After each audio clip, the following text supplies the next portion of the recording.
Barbie Fortes update. And spotted si Barbie just sa Toyota sa Santa Rosa. And ayon siya nag-post ay nagpa-service daw si Barbie just sa Toyota branch sa Santa Rosa. Yung nagpa-feature pa nga kay Barbie. Tapos ito. And nag-McDo pa nga si Barbie.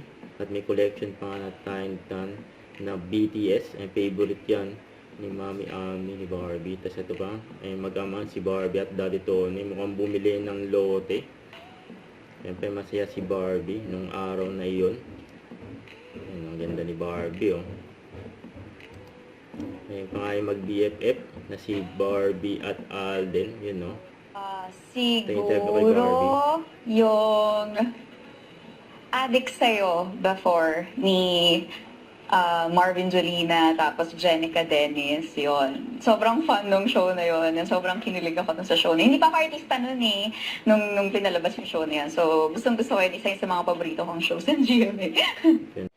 Don't forget to subscribe, click the notification bell for more updates. This is Richard Reaction Vlog. Stay tuned for more videos. See ya.